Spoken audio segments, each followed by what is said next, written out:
Hi ಸ್ನೇಹಿತರೆ, ಎಲ್ಲರಿಗೂ ನಮಸ್ಕಾರ. ನೋಡಿ, ಗೃಹಲಕ್ಷ್ಮಿ ಯೋಜನೆಯ ಪ್ರತಿಯೊಂದು ಫಲಾನುಭವಿಗಳಿಗೆ ಸರ್ಕಾರದಿಂದ ಭರ್ಜರಿ ಗುಡಿಸ್ನ ಕೊಟ್ಟಿದ್ದು, ನಿಮ್ಮ ಬ್ಯಾಂಕ್ ಖಾತೆಗೆ ಜಮಾ ಆಗ್ತಾ ಇದ್ದ ಗೃಹಲಕ್ಷ್ಮಿ ಯೋಜನೆಯ 2,000 ಹಣನ ಇದೀಗ ಸರ್ಕಾರ ಪ್ರತಿ ತಿಂಗಳು 4,000 ಹಣಕ್ಕೆ ಏರಿಕೆ ಮಾಡಿದೆ. ಪ್ರತಿಯೊಂದು ಫಲಾನುಭವಿಗಳಿಗೆ ಪ್ರತಿ ತಿಂಗಳು 2,000 ಹಣ ಬದಲು ಸರ್ಕಾರ 4,000 ಹಣನ ನಿಮ್ಮ ಬ್ಯಾಂಕ್ ಖಾತೆಗೆ ಜಮಾ ಮಾಡ್ತಾ ಇದೆ. ಹಾಗಾದ್ರೆ ಬನ್ನಿ, ಹೇಗೆ ನಿಮ್ಮ ಬ್ಯಾಂಕ್ ಖಾತೆಗೆ ಪ್ರತಿ ತಿಂಗಳು 2,000 ಹಣ ಬದಲು 4,000 ಹಣ ಜಮಾ ಆಗುತ್ತೆ. ಮತ್ತು ಇಂದು ಬುಧವಾರ ಏಪ್ರಿಲ್ 9ರಂದು 29 ಜಿಲ್ಲೆಗಳಿಗೆ ಸರ್ಕಾರ 6,000 ಹಣನ ಜಮಾ ಮಾಡ್ತಾ ಇದೆ. ಗೃಹಲಕ್ಷ್ಮಿ ಮತ್ತು ಅನ್ನಭಾಗ್ಯ ಯೋಜನೆಯ 6,000 ಹಣ ಜಮಾ ಆಗ್ತಾ ಇದ್ದು, ಈ ಹಣ ಯಾವ ಜಿಲ್ಲೆಗಳಿಗೆ ಮತ್ತು ಹೇಗೆ 6,000 ಹಣ ಜಮಾ ಆಗ್ತಾ ಇದೆ ಅಂತ ನಾನು ನಿಮಗೆ ತಿಳಿಸ್ಕೊಡ್ತಾ ಇದ್ದೀನಿ. ಅದಕ್ಕಿಂತ ಮೊದಲು ನೋಡಿ ಸ್ನೇಹಿತರೆ, ನೀವೇನಾದ್ರೂ ಇನ್ನೂ ಕೂಡ ನನ್ನ ಚಾನಲ್ನ ಸಬ್ಸ್ಕ್ರೈಬ್ ಆಗಿಲ್ಲ ಅಂದ್ರೆ ದಯವಿಟ್ಟು ಪ್ರತಿಯೊಬ್ಬರು ಚಾನಲ್ನ ಸಬ್ಸ್ಕ್ರೈಬ್ ಮಾಡ್ಕೊಳ್ಳಿ, ಹಾಗೆ ವಿಡಿಯೋಗೆ ಒಂದು ಲೈಕ್ನ ಕೊಡಿ.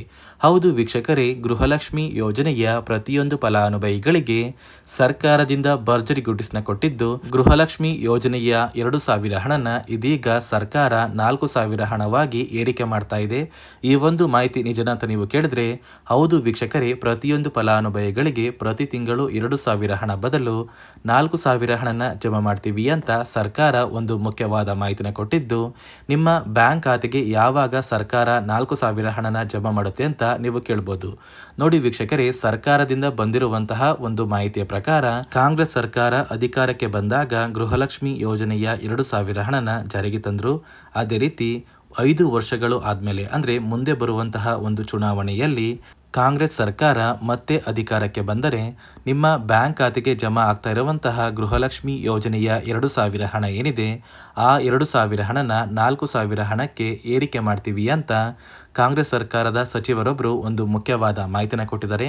ಹಾಗಾದ್ರೆ 4,000 ಹಣ ನಿಮ್ಮ ಬ್ಯಾಂಕ್ ಖಾತೆಗೆ ಜಮಾ ಆಗೋದಿಲ್ವಾ ಅಂತ ನೀವು ಕೇಳ್ಬೋದು. ಇಂದು ಬುಧವಾರ ಏಪ್ರಿಲ್ 9ರಂದು ಕರ್ನಾಟಕದ 29 ಜಿಲ್ಲೆಗಳ ಪ್ರತಿಯೊಂದು ಫಲಾನುಭವಿಗಳಿಗೆ ಸರ್ಕಾರ ಗೃಹಲಕ್ಷ್ಮಿ ಯೋಜನೆಯ 4,000 ಹಣನ ಜಮಾ ಮಾಡ್ತಾ ಇದೆ. ಅಂದ್ರೆ 2 ತಿಂಗಳ 4,000 ಹಣ, ಈ ಒಂದು ಹಣದ ಜೊತೆಗೆ ಅನ್ನಭಾಗ್ಯ ಯೋಜನೆಯ 5 ತಿಂಗಳ 2,000 ಹಣ, ಒಟ್ಟು 6,000 ಹಣನ 29 ಜಿಲ್ಲೆಗಳಿಗೆ ಜಮಾ ಮಾಡ್ತಾ ಇದ್ದು, ಈ 6,000 ಹಣಕ್ಕೆ 5 ಹೊಸ ನಿಯಮಗಳು ಕೂಡ ಜಾರಿಗೆ ಬಂದಿದ್ದು, ಆ ನಿಯಮಗಳು ಏನು ಅಂತ ಕೂಡ ತಿಳ್ಕೊಳ್ಳೋಣ. ಅದಕ್ಕಿಂತ ಮೊದಲು ಇಂದು ಬುಧವಾರ ಏಪ್ರಿಲ್ 9ರಂದು ಕರ್ನಾಟಕದ ಯಾವ ಜಿಲ್ಲೆಗಳಿಗೆ ಸರ್ಕಾರ ಈ 6,000 ಹಣನ ಜಮಾ ಮಾಡ್ತಾ ಇದೆ ಅಂತ ತಿಳ್ಕೊಳ್ಳೋಣ. ನೋಡಿ ಸ್ನೇಹಿತರೆ, ಮೊದಲಿಗೆ ಬೆಂಗಳೂರು ನಗರ, ಬೆಂಗಳೂರು ಗ್ರಾಮಾಂತರ, ರಾಮನಗರ, ಚಿಕ್ಕಬಳ್ಳಾಪುರ, ಚಿತ್ರದುರ್ಗ, ದಾವಣಗೆರೆ, ಕೋಲಾರ, ಶಿವಮೊಗ್ಗ, ಬಳ್ಳಾರಿ, ಬೀದರ್, ಕಲಬುರಗಿ, ಕೊಪ್ಪಳ, ರಾಯಚೂರು, ಯಾದಗಿರಿ, ವಿಜಯನಗರ, ಬಾಗಲಕೋಟೆ, ಬೆಳಗಾವಿ, ವಿಜಯಪುರ, ಧಾರವಾಡ, ಗದಗ, ಹಾವೇರಿ, ಉತ್ತರ ಕನ್ನಡ, ಚಾಮರಾಜನಗರ, ಚಿಕ್ಕಮಗಳೂರು, ದಕ್ಷಿಣ ಕನ್ನಡ, ಹಾಸನ, ಕೊಡಗು, ಮಂಡ್ಯ, ಮೈಸೂರು ಮತ್ತು ಉಡುಪಿ, ಈ 29 ಜಿಲ್ಲೆಗಳ ಪ್ರತಿಯೊಂದು ಫಲಾನುಭವಿಗಳಿಗೆ ಗೃಹಲಕ್ಷ್ಮಿ ಯೋಜನೆಯ 2 ತಿಂಗಳ 4,000 ಹಣ ಮತ್ತು ಅನ್ನಭಾಗ್ಯ ಯೋಜನೆಯ ಕಳೆದ 5 ತಿಂಗಳ ಪೆಂಡಿಂಗ್ ಇರುವ 2,000 ಹಣ, ಒಟ್ಟು 6,000 ಹಣನ ಸರ್ಕಾರ ಜಮಾ ಮಾಡ್ತಾ ಇದ್ದು, ನಿಮ್ಮ ಬ್ಯಾಂಕ್ ಖಾತೆಗೆ ಏಪ್ರಿಲ್ 15ರೊಳಗೆ ಸರ್ಕಾರ ಈ 6,000 ಹಣನ ಜಮಾ ಮಾಡುತ್ತೆ. ಇಲ್ಲಿಯವರೆಗೂ ಸರ್ಕಾರದಿಂದ ಜಮಾ ಆಗಿರುವ 17 ಕಂತಿನ ಹಣನ ನೀವು ಪಡ್ಕೊಂಡಿದ್ರೆ ಸಾಕು. ಆದಷ್ಟು ಬೇಗ ಪ್ರತಿಯೊಬ್ಬರು ಕೂಡ ಈ ಒಂದು ಹಣನ ನಿಮ್ಮ ಬ್ಯಾಂಕ್ ಖಾತೆಗೆ ಪಡ್ಕೋತೀರಾ. ನೋಡಿ ಸ್ನೇಹಿತರೆ, ಈ ಬಾರಿ ಸುಮಾರು 1 ಲಕ್ಷಕ್ಕಿಂತ ಅಧಿಕ ಫಲಾನುಭವಿಗಳ ಬ್ಯಾಂಕ್ ಖಾತೆಗೆ ಸರ್ಕಾರ ಗೃಹಲಕ್ಷ್ಮಿ ಯೋಜನೆಯ ಹಣನ ಜಮಾ ಮಾಡ್ತಾ ಇಲ್ಲ.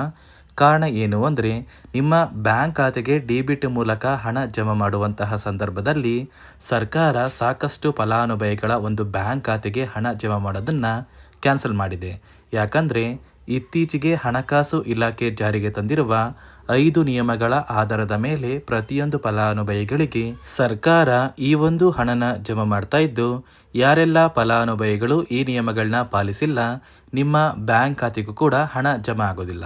ಹಾಗಾದರೆ ಬನ್ನಿ ಸ್ನೇಹಿತರೆ, ಸರ್ಕಾರ ಜಾರಿಗೆ ತಂದಿರುವ ಆ 5 ಹೊಸ ನಿಯಮಗಳು ಏನು ಅಂತ ನಾನು ನಿಮಗೆ ತಿಳಿಸ್ಕೊಡ್ತಾ ಇದ್ದೀನಿ.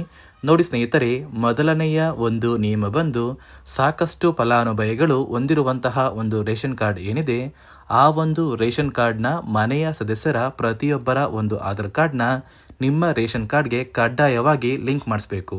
ಅಂದರೆ ಈ ಒಂದು ಲಿಂಕ್ ಮಾಡಿಸುವಂತಹ ಒಂದು ಪ್ರೊಸೀಜರ್ಗೆ ಸರ್ಕಾರ KYC ಅಂತ ಕರೀತಾರೆ. ನಿಮ್ಮ ರೇಷನ್ ಕಾರ್ಡ್ಗೆ ಇನ್ನೂ ಸಹ KYC ಆಗಿಲ್ಲ ಅಂದರೆ ನಿಮ್ಮ ಬ್ಯಾಂಕ್ ಖಾತೆಗೆ ಸರ್ಕಾರ ಮುಂದಿನ ದಿನಗಳಲ್ಲಿ ಗೃಹಲಕ್ಷ್ಮಿ ಯೋಜನೆಯ ಹಣನ ಕ್ಯಾನ್ಸಲ್ ಮಾಡುತ್ತೆ. ಅದೇ ರೀತಿ ಎರಡನೆಯ ಒಂದು ನಿಯಮ ಬಂದು, ಸಾಕಷ್ಟು ಫಲಾನುಭವಿಗಳು ಕಳೆದ 3 ತಿಂಗಳಿಂದ ಸರ್ಕಾರದಿಂದ ಬರ್ತಾ ಇರುವಂತಹ ಒಂದು ರೇಷನ್ ಏನಿದೆ, ಅಂದರೆ ಉಚಿತ ಅಕ್ಕಿ ಏನಿದೆ, ಈ ಒಂದು ರೇಷನ್ನ ಪಡ್ಕೋತಾ ಇಲ್ಲ. ಒಂದು ವೇಳೆ ಕಳೆದ 3 ತಿಂಗಳಿಂದ ನೀವು ರೇಷನ್ನ ಪಡ್ಕೊಂಡಿಲ್ಲ ಅಂದರೆ ಸರ್ಕಾರ ನಿಮ್ಮ ಬಳಿ ಇರುವಂತಹ ಒಂದು ರೇಷನ್ ಕಾರ್ಡ್ನ ಕ್ಯಾನ್ಸಲ್ ಮಾಡುತ್ತೆ. ನಿಮ್ಮ ರೇಷನ್ ಕಾರ್ಡ್ನ ಸರ್ಕಾರ ಕ್ಯಾನ್ಸಲ್ ಮಾಡಿದರೆ ನಿಮ್ಮ ಬ್ಯಾಂಕ್ ಖಾತೆಗೆ ಗೃಹಲಕ್ಷ್ಮಿ ಯೋಜನೆಯ ಹಣ ಇರ್ಬೋದು ಮತ್ತು ಸರ್ಕಾರದಿಂದ ಬರುವಂತಹ ಒಂದು ಸೌಲಭ್ಯಗಳನ್ನ ನೀವು ಕಳ್ಕೋಬೇಕಾಗುತ್ತೆ. ಅದೇ ರೀತಿ ಮೂರನೆಯ ಒಂದು ನಿಯಮ ಬಂದು, ನೋಡಿ ಸ್ನೇಹಿತರೆ, ನಿಮ್ಮ ಬಳಿ ಇರುವಂತಹ ಒಂದು ಆಧಾರ್ ಕಾರ್ಡ್ ಏನಿದೆ, ಆ ಒಂದು ಆಧಾರ್ ಕಾರ್ಡ್ನ ಕಳೆದ 15 ವರ್ಷಗಳಲ್ಲಿ ನೀವು ಯಾವುದೇ ರೀತಿಯ ಒಂದು ತಿದ್ದುಪಡಿನ ಮಾಡಿಸಿಲ್ಲ ಅಂದರೆ ನಿಮ್ಮ ಬ್ಯಾಂಕ್ ಖಾತೆಗೆ ಸರ್ಕಾರ ಗೃಹಲಕ್ಷ್ಮಿ ಯೋಜನೆಯ ಹಣನ ಕ್ಯಾನ್ಸಲ್ ಮಾಡುತ್ತೆ. ಯಾಕಂದರೆ ಸರ್ಕಾರದಿಂದ ಬಂದಿರುವಂತಹ ಒಂದು ಆದೇಶದ ಪ್ರಕಾರ ಪ್ರತಿಯೊಂದು ಫಲಾನುಭವಿಗಳು ಕಳೆದ 15 ವರ್ಷಗಳಲ್ಲಿ ಯಾವುದೇ ರೀತಿಯ ಒಂದು ತಿದ್ದುಪಡಿನ ನಿಮ್ಮ ಆಧಾರ್ ಕಾರ್ಡ್ಗೆ ನೀವು ಮಾಡಿಸಿಲ್ಲ ಅಂದರೆ ಕಡ್ಡಾಯವಾಗಿ ಆದಷ್ಟು ಬೇಗ ನಿಮ್ಮ ಆಧಾರ್ ಕಾರ್ಡ್ಗೆ ತಿದ್ದುಪಡಿನ ಮಾಡಿಸಿ. ಅದೇ ರೀತಿ ನಾಲ್ಕನೆಯ ಒಂದು ನಿಯಮ ಬಂದು, ನಿಮ್ಮ ಕುಟುಂಬದ ಒಂದು ವಾರ್ಷಿಕ ಆದಾಯ 7 ಲಕ್ಷಕ್ಕಿಂತ ಕಡಿಮೆ ಇರಬೇಕು. ಒಂದು ವೇಳೆ ನಿಮ್ಮ ಕುಟುಂಬದ ವಾರ್ಷಿಕ ಆದಾಯ 7 ಲಕ್ಷಕ್ಕಿಂತ ಜಾಸ್ತಿ ಇದ್ದರೆ ನಿಮ್ಮ ಬ್ಯಾಂಕ್ ಖಾತೆಗೆ ಸರ್ಕಾರ ಗೃಹಲಕ್ಷ್ಮಿ ಯೋಜನೆಯ ಹಣನ ಕ್ಯಾನ್ಸಲ್ ಮಾಡುತ್ತೆ. ಅದೇ ರೀತಿ ಐದನೆಯ ಒಂದು ನಿಯಮ ಬಂದು, ನಿಮ್ಮ ಕುಟುಂಬದ ಸದಸ್ಯರು ಅಥವಾ ಗೃಹಲಕ್ಷ್ಮಿ ಯೋಜನೆಯ ಫಲಾನುಭವಿಗಳು ಯಾರು ಕೂಡ ಸರ್ಕಾರಿ ನೌಕರರಾಗಿ ಕಾರ್ಯನಿರ್ವಹಿಸ್ತಾ ಇರಬಾರ್ದು. ಒಂದು ವೇಳೆ ನಿಮ್ಮ ಕುಟುಂಬದಲ್ಲಿ ಯಾರೇ ಆಗಿದ್ರೂ ಸರ್ಕಾರಿ ನೌಕರರಾಗಿ ಕಾರ್ಯನಿರ್ವಹಿಸ್ತಾ ಇದ್ದರೆ ನಿಮ್ಮ ಬ್ಯಾಂಕ್ ಖಾತೆಗೆ ಗೃಹಲಕ್ಷ್ಮಿ ಯೋಜನೆಯ ಹಣ ಕ್ಯಾನ್ಸಲ್ ಆಗುತ್ತೆ. ಈ 5 ನಿಯಮಗಳ ಆಧಾರದ ಮೇಲೆ ಪ್ರತಿಯೊಂದು ಫಲಾನುಭವಿಗಳಿಗೆ ಸರ್ಕಾರ ಹಣ ಜಮಾ ಮಾಡ್ತಾ ಇದೆ. ಒಂದು ವೇಳೆ ನೀವು ಈ 5 ನಿಯಮಗಳನ್ನ ಪಾಲಿಸಿಲ್ಲ ಅಂದರೆ ನೀವು ಕೂಡ ಗೃಹಲಕ್ಷ್ಮಿ ಯೋಜನೆಯ ಹಣದಿಂದ ವಂಚಿತರಾಗಬೇಕಾಗುತ್ತೆ. ನೋಡಿ ಸ್ನೇಹಿತರೆ, ಗೃಹಲಕ್ಷ್ಮಿ ಮತ್ತು ಅನ್ನಭಾಗ್ಯ ಯೋಜನೆಯ ಪ್ರತಿಯೊಂದು ಫಲಾನುಭವಿಗಳಿಗೆ ಸರ್ಕಾರ 6,000 ಹಣನ ಜಮಾ ಮಾಡ್ತಾ ಇದ್ದು, ಸರ್ಕಾರದಿಂದ ನಿಮ್ಮ ಬ್ಯಾಂಕ್ ಖಾತೆಗೆ ಹಣ ಜಮಾ ಆಗಬೇಕು ಅಂದರೆ ಯಾವುದೇ ರೀತಿಯ ಪೆಂಡಿಂಗ್ ಇರುವ ಹಣ ಬಾಕಿ ಇರಬಾರ್ದು. ಒಂದು ವೇಳೆ ಇನ್ನೂ ಕೂಡ ಪೆಂಡಿಂಗ್ ಇರುವ ಹಣ ಬಾಕಿ ಇದ್ದರೆ ನಿಮ್ಮ ಬ್ಯಾಂಕ್ ಖಾತೆಗೆ ಯಾವುದೇ ಕಂತಿನ ಹಣ ಜಮಾ ಮಾಡೋದಕ್ಕೆ ಆಗೋದಿಲ್ಲ ಅಂತ ಸರ್ಕಾರದಿಂದ ಒಂದು ಮುಖ್ಯವಾದ ಮಾಹಿತಿನ ಕೊಟ್ಟಿದ್ದಾರೆ.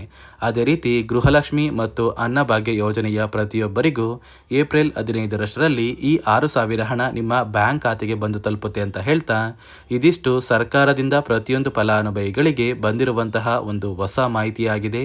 ನೋಡಿ ವೀಕ್ಷಕರೇ, ನಾನು ಕೊಟ್ಟಿರುವಂತಹ ಮಾಹಿತಿ ನಿಮಗೆ ಇಷ್ಟ ಆಗಿದ್ದರೆ ದಯವಿಟ್ಟು ಪ್ರತಿಯೊಬ್ಬರು ನನ್ನ ಚಾನಲ್ನ ಸಬ್ಸ್ಕ್ರೈಬ್ ಮಾಡ್ಕೊಳ್ಳಿ, ಹಾಗೆ ವಿಡಿಯೋಗೆ ಒಂದು ಲೈಕ್ನ ಕೊಡಿ.